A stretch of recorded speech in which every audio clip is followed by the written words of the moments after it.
Koskai back in 2017. It was a world record when it was set. Well, he got underway there, the camera just missing the start. It was so focused on the mare who sets them off on their way. A few places where there are cobbles on the course, but they're good quality cobbles, if you know what I mean, and not really a hindrance to the athletes. They will be flying up at the front end, of course, and we know that the elite athletes, that elite pack of top men, will separate themselves from the rest. Here's the chasing pack, though. Rodrigue, to the right, a picture in the purple just behind Samuel. Well, that's Samuel Masai, the 25-year-old. He ran 58.59 to come fifth in RAK, the Ras Al Khaimah Half Marathon, back in the middle of February. That was a fabulously fast race. He won her form. She's going to be tough to beat today, but she has gone out very aggressively indeed. Didn't get that women's 5k time, sorry about that. If it came up on the screen, you saw it and I didn't. But she, I'm sure, has gone out fast here. If she's gone out in anything like, 15:30 for the first 5k, she's on schedule for something in the mid-65s. Now this is interesting because Owen Kapkama is gradually being reeled in now by that chasing pack. Got to admire his aggression and enthusiasm, but probably the wisest words that could have been whispered in his ear with a few minutes to go before the gun would have been, respect the experience of the pack. You know, shadow somebody like Kwizera. There's that U-turn in the men's race. That's at 7k. That's the southernmost point of the course at just past 7k.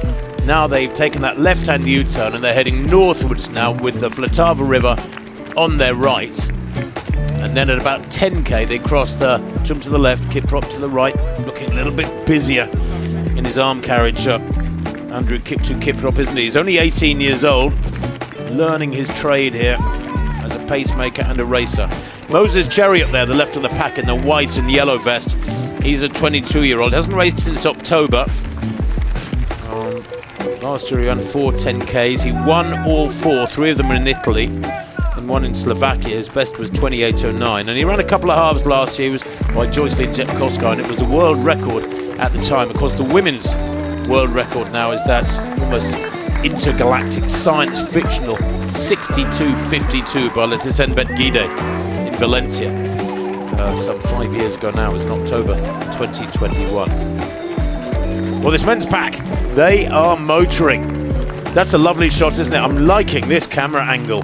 Close to the ground, nice and low, way below their waist height.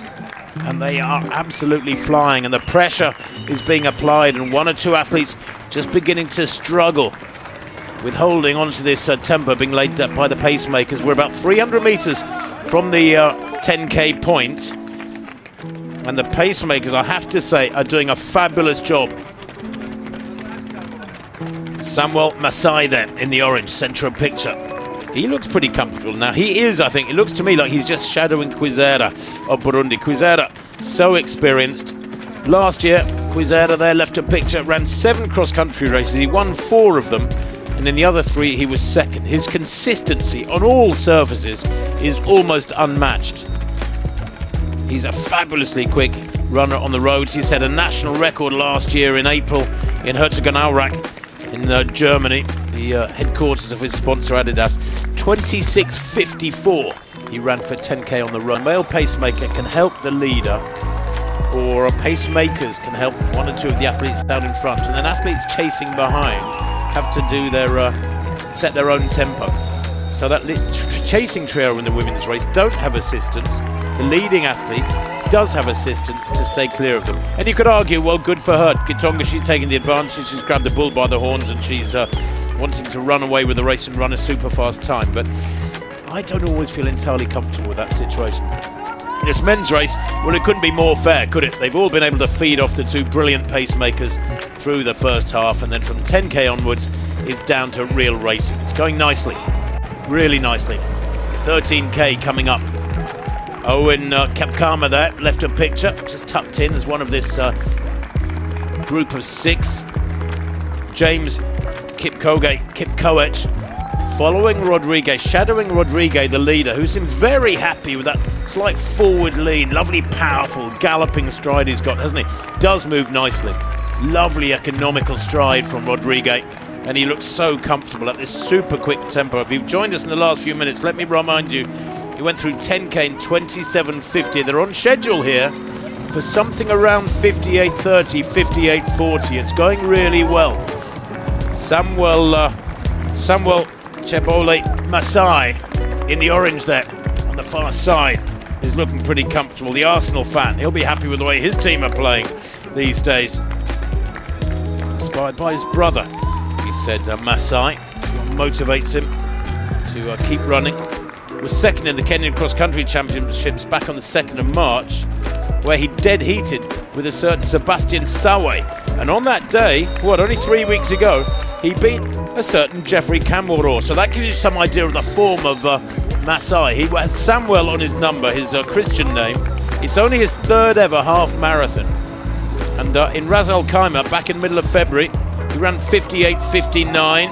His debut was in Hamburg back in June last year. He ran 61.52. Then he improved by nearly 3 minutes in Ras Al Khaimah, almost a 3-minute PB to 58.59. And I'll tell you what, he's going to run a PB here today as well if he can hold on to this. He's going brilliantly well. To the right of picture in the red, just trying to see who that is. I think that was one of the Ethiopians. Yes, it's Tadesse, excuse me, it's Tadesse Worku Gebreselassie. He is about the only Ethiopian in this lead pack. And he is somebody to watch. Looks very controlled, doesn't he, in that red strip. 4th in the World Cross Country back on the 10th of January. Only 4 seconds off 3rd place. He's coached by the well-known Ethiopian coach Gemadu Dedefu. And that World Cross Country in Tallahassee has been his only race so far in 2026, so he comes here really fresh. Said he was inspired by Kenenisa Bekele. He's just shadowing here Samuel Masai and Kwizera, the leader. This is turning into a pretty special race. Now, interestingly, the man in yellow, Moses Chariot, just beginning to drop back, left of picture. He's out of focus. That's never a good sign. And he is struggling. And it's to be expected as PB is going to break 60 minutes for the first time ever. There they go, under the powder tower. That used to be a tower in which they stored all the city's gunpowder. It's one of the old gates of the city. You wouldn't want to get a direct hit in that, would you?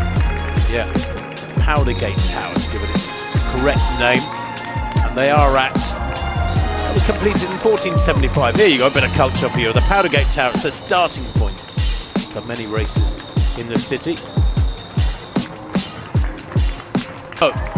Across the famous Old Town Square, it's the heart of Prague. It's famous for its markets throughout the year. You can see some stalls there. Look, beautiful place for a Sunday morning out in the spring. Surrounded by a brilliant Baroque buildings, Gothic churches. The Church of Our Lady before Teen is there. The astronomical clock is over to the right of picture. They wouldn't have noticed that. It produces a rather special so far, hasn't he, Rodrigue Kwizera? And just one man hanging onto his coattails, Samuel Chebole Masai, who was always going to be a threat. Came 5th in Ras Al Khaimah on the 14th of February in 58.59. On paper, Kwizera about 20 seconds back. There's that 15k split. 41.42. 41.42. Now let's go to the charts. 41.42 is something down around, still around 58.30, 58.40 tempo. And that course record, let me just remind you, 58.24 by Sawe. But you know what? While that might seem a little out of reach at the moment, I think Kwizera is moving well enough to get it. He's upping the tempo here. Look at the turnover of Kwizera's legs there, left of picture. He's really turning the screw here. He knows he's broken this field, apart from the stubborn resistance of Samuel Chebole Masai in 2nd place. And he's trying here to break Masai. But what he's got to do here, Rodrigue Kwizera, is judge this pressure carefully, because he could destroy himself. If you go too hard here, trying to break your opponent, you could misjudge it and have a tough last couple of kilometres. But he's doing it right at the moment on this slight downhill section beside the Vltava. So they're at almost 16k, passing one or two bridges. Very shortly they'll go past the fabulous Prague Hilton Hotel that is the host hotel for these athletes. It's a massive hotel that hosts the athletes at all these big Prague races, and it is a wonderful host hotel. There's a little dip as they go under one of the roads that makes a bridge across the Vltava, and that's the chasing that's the gap between the chasing pack. Left of picture, top left of picture, and this leading pair is what, about 50 meters, no more, maybe 50 or 60 meters. The women still at 14.5 kilometers. Rodrigue Kwizera, lovely fella, speaks perfect English, very, very eloquent in his press conference yesterday. He's single, no kids, he's only 26. His home city is Bujumbura, the capital of Burundi. But he lives right at the top of the world rankings for 10k, and when you bring that speed and strength into the half marathon, you will produce special things.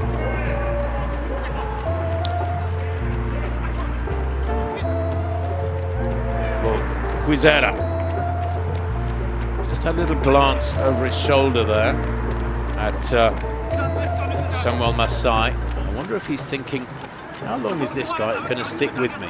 We've got a real race on our hands, and that is brilliant. We've got not only a super fast contest unfolding here in Prague at this 26th edition of the Generali Prague Half Marathon, but fast times and a great dust-up over the final few kilometres. They're approaching 17 kilometres. They've got 4k to go, just over 4k to go. That'll be 10 laps of your local athletics track, if you want it in track terms. And Samuel Masai will not give in. Indeed, he's looking pretty comfortable at the moment alongside Rodrigue Kwizera. It's almost a sense of deja vu I'm getting here, because last year Kwizera had Isaiah Lazoi, another Kenyan, alongside him in the last couple of 100 meters, and he had to up it to the absolute top gear to win a year ago by 2 seconds from Lazoi, and he's getting stubborn resistance today from yet another Kenyan. He must be thinking, how many more of them? But of course, the East African nations, Kenya, Ethiopia, Eritrea, Uganda, Tanzania, rides on her merry way. She's got a big lead now, waiting for that. Didn't see a 15k time come up for the women. This is the leading group: Samuel Cholola, Masai and Rodrigue Kwizera. Apologies if that 15k time came up for the women. I didn't see it. It'd be great if it could be flipped up again. But Kwizera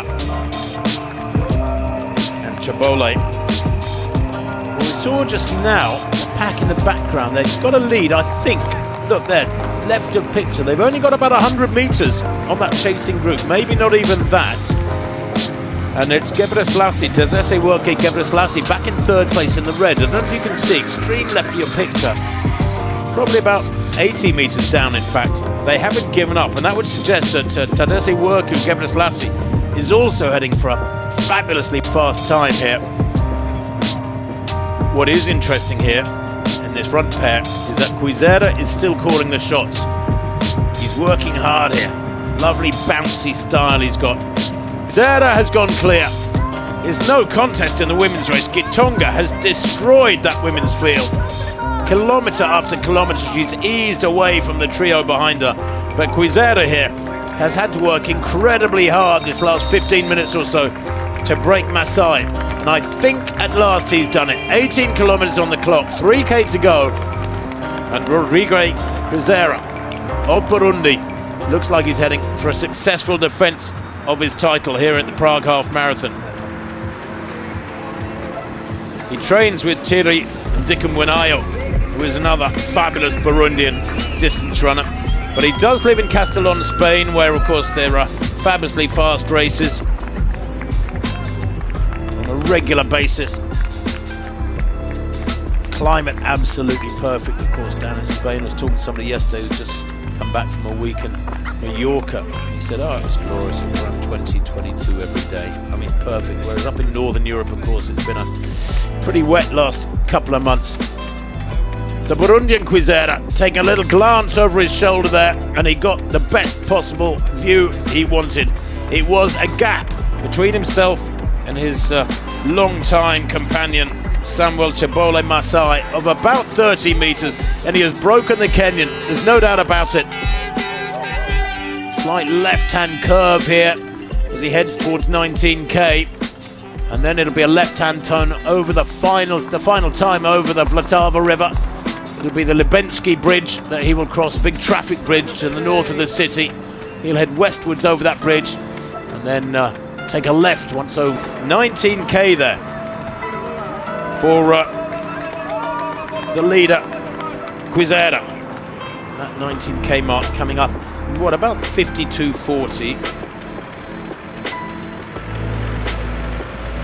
Now a sharp left-hand turn, and this is where he begins to head towards the Lubensky Bridge. And it's now him against the clock. 19 kilometers in about 52.55, something like that. Slight lean into the upslope as he gets up onto the Lubensky Bridge here from Rodrigue Kwizera of Burundi.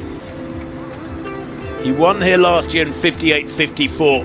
Should be heading for a quicker time than that here today. You know, my notes last year, when he came here last year, he hadn't broken 60 minutes, and my notes actually said he should be running a long way below 60. Well, of course, he ended up running 58.54. He ran a massive personal best. In fact, his time last year when he won Kwizera was a personal best by 2 minutes 59 seconds, almost by 3 minutes. Well, the women are at just past 17 kilometers, the men at just past 19 kilometers. Approaching 19.5 kilometers is Rodrigue Kwizera. And he's up onto the bridge now. This is the Lubensky Bridge. And you can see in the background, Samuel Chebole Masai, to his credit, is still running strongly. He's probably about 60 meters down. He could well be heading for a big personal best here today, but at least Kwizera has worked so hard this last 15 minutes or so that he hasn't got a sprint on his hands over the final couple of hundred meters. Now, it's debatable whether or not having a sprint and an opponent over the last 200-300 meters, it leads to a better time than if you're on your own. If you're on your own, you don't tighten up, you can stride out and relax, but still produce wonderful form. So I don't know what the D6.58, 57 minutes on the clock now. He's pouring it on. The crowds will grow and grow as he approaches the line. A little glance over his shoulder there, that's not necessary. Get your head down and chase the finish line. Come on, 57.15 on the clock. Rodrigue Kwizera in his home city, Bujumbura, in Castellon in Spain, where he trains a lot, in Addis Ababa, in Ethiopia, where he trains a lot. They will be punching the air with the caliber of this run. This has been quite magnificent. He has destroyed a really strong field here at this 26th edition of the Generali Prague Half Marathon. He's still working hard towards the line. There it is. Look at the clock. He's going to get under 58 minutes here today, I think. He's pouring it on over this last couple of hundred meters. This has been historic. This will be one of the quickest times in history. Very, very few athletes have ever gone below 58 minutes for the half marathon. This will be one of the quickest times ever by this man. And watch the clock. Will it be under 58 minutes? I don't think so, but it'll be mighty fast. 58.12 there unofficially for Kwizera. It's a new personal best. Wow, that is so quick. Kwizera has run a new course record, there's no doubt about that. A new national record for him. And here is Samuel Chebole Masai. His personal best was 58.59. He comes towards the line, and it's going to be a big PB for him. 58.59 it was from Ras Al Khaimah a few weeks ago. He crosses the line there unofficially in 58.47, something like that. He sets a personal best by about 12 seconds. And at that time, 58.12, I got it unofficially, puts him about the 12th or 13th fastest man in history.